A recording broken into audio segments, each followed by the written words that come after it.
Not very often we get a chance to meet junior broadcasters like yourself or a junior broadcaster like yourself. And so it gives me great pleasure and quite an honor to sit and talk with you today. So tell me a little bit about yourself.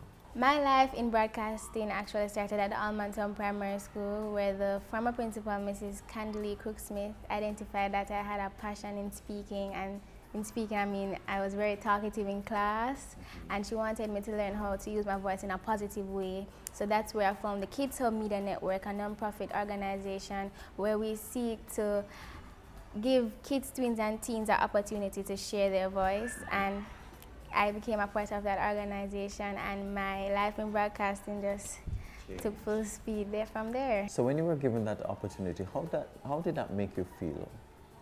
I felt amazing because now learning how to use my voice in a positive way, I am better able to interact with others. I have better communication skills, and I just find myself being a better individual. Do you believe that you found your passion? Yes, I have found one of my passions. One of the passions. Of journalism. But I just love being on camera and having a mic and letting my voice be heard. And what I love about journalism is that it helps you to be a current and well-rounded individual. Your opportunity which you were given to be a part of the President Obama visit to Jamaica, what are some of the other issues that you're able to deal with as a junior broadcaster? I'll mainly focus on the confidence that the young boys and girls may have in themselves. Bullying, we recently spoke about bullying in schools and how that affects others, and just how to be the best you in all that you can do. And how are you able to strike a balance between, obviously you're doing well academically here at St. Hugh's and being a junior broadcaster, how are you able to strike the balance between both? I'm doing my best at the time management because it's not an easy concept to grasp for me, but I am still trying. And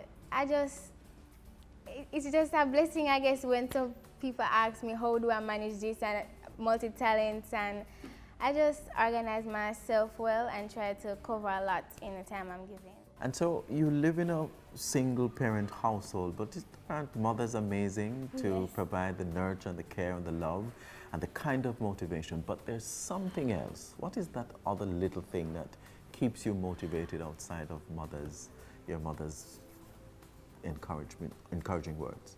I would have to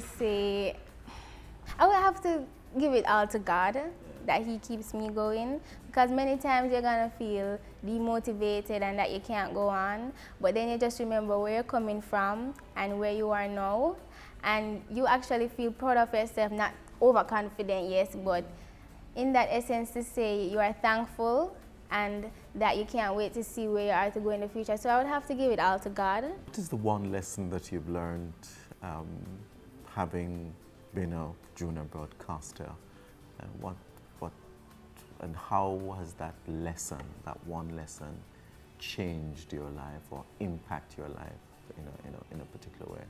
I have learned to accept failure, and it wasn't an easy process. Failure is not anything that anybody would be comfortable with, but it's something that goes hand in hand with success, and that's what I've learned over time being a junior broadcaster. It has just been helping me in my growth as a junior broadcaster, and just how to handle criticism, and to just, you don't take it negatively but turn it into a positive way in order to bloom you and to just allow you to become the individual that you should be. What's the one message you would like young boys and young girls who are watching this program to walk away with? To try. So that's what I would want them to walk away with. Never give up on your dreams, and always aspire to be the best you that you can be, and to just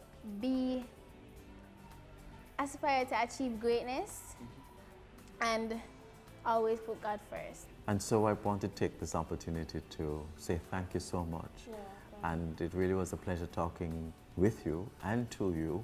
And from one broadcaster to the next, I'd like to just encourage you to continue to do what you're doing with great passion. And if you want to become successful, more successful and great in the business, then that inner passion must always be like a candle burning, never out. but the flame is constantly burning.